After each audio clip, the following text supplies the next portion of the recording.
Mr. Speaker and members of this House, speaking on behalf of the Denkil Institute for Cultural Improvement, we have a unique perspective of this debate, being located only 5 kilometers away from Putrajaya, the seat of the Palace of Justice, where justice in Malaysia is meted out. And we would like to also say, Mr. Speaker, being the only Malaysians in this debate, we were pretty glad being the opening government, because after this you're going to get theoretical examination of Malaysia, a Malaysia you may have never even heard of. So it'll be good for you to know the Malaysia that actually exists, not in a vacuum. So what I'll be doing, Madam Speaker, is to talk about the motion per se, and that is we would televise corruption trials of Malaysian public officials. So two things must be made clear. The first bit is corruption trials being televised. A, this is not a debate about whether or not there should or we should prosecute this individual. It's not a debate about that, because they're already going to be prosecuted. The AG's office, the MACC, have got enough evidence to make a case. They are going to prosecute them. The case has been filed.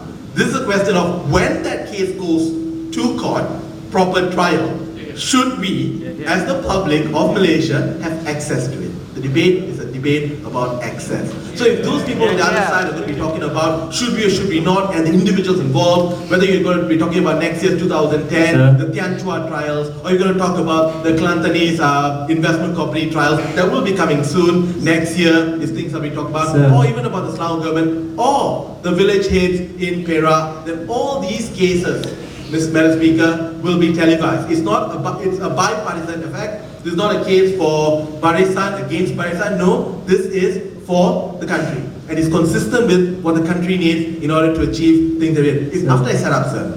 The second bit is public officials. And I've alluded to that already. We prosecute all people in this country. In the last 15 years, we have prosecution from both sides. We have the prosecution of our former Deputy Prime Minister, Abdul Rahim, but we also have had the prosecution of the Chief Minister of Sabah, Pairin Kitingan. We've also had the prosecution of another Sabahan, Kasita Gaidam. So we have had this precedent. The question is, these cases have happened already.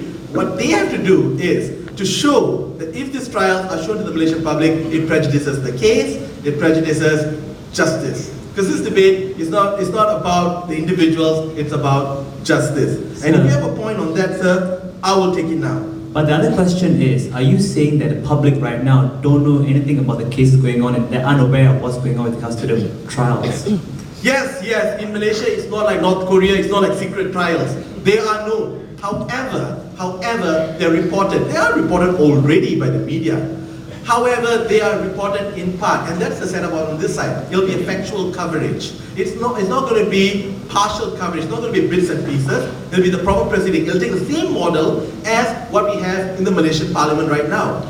10 years ago, we didn't get the Malaysian Parliament on TV. Today, we do. So it's consistent with that, to show these trials in its entirety and not in bits and pieces. Because already the media in Malaysia does cover, or at least the mainstream media. And that's important in this debate.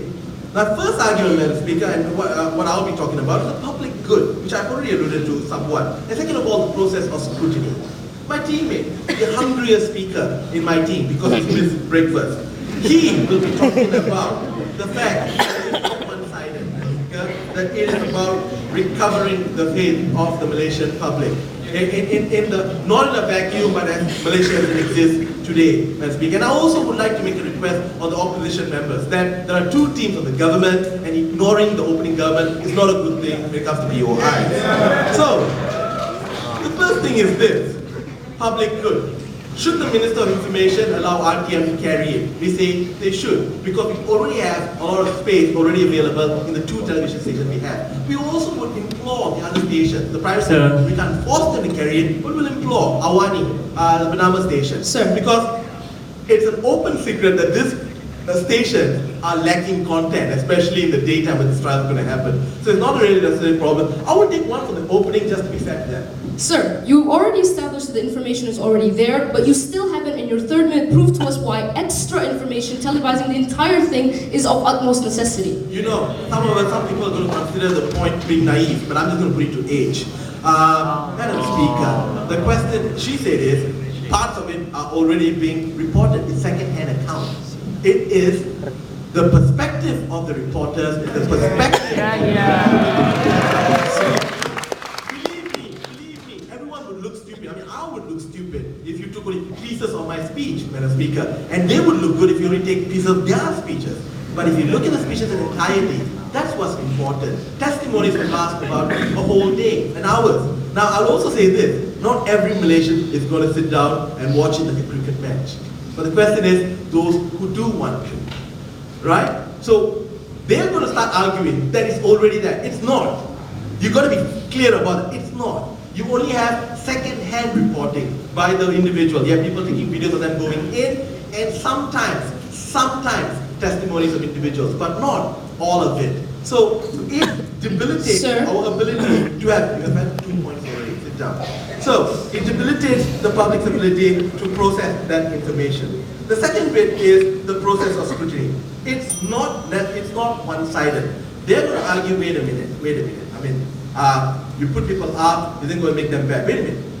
When the government decides to prosecute someone, we already know they are prosecuting these people, right? It's in the media already. However, we are not privy to the information in the trial per se. We are not privy to the exact trial. So in some senses, it benefits the individuals who are going to be prosecuted to make their case, because they're public officials, you see. So public opinion forms the bulk of their support.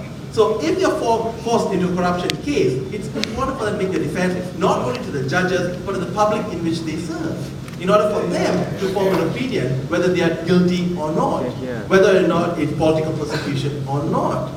So when they fear what it's going to do to the people who are going to be prosecuted, we feel that it is in the better judgment, it's in the interest of the people who are going to be prosecuted, because they're already going to be prosecuted already, to have that chance to make their case in entirety to the public that they deal with. Madam Speaker, we want this debate to be about justice. And if this debate degenerates into something else, then always remember, you can always think about the opening government and what we've said, and let it echo in your minds as the voice of wisdom. We're back to the voice.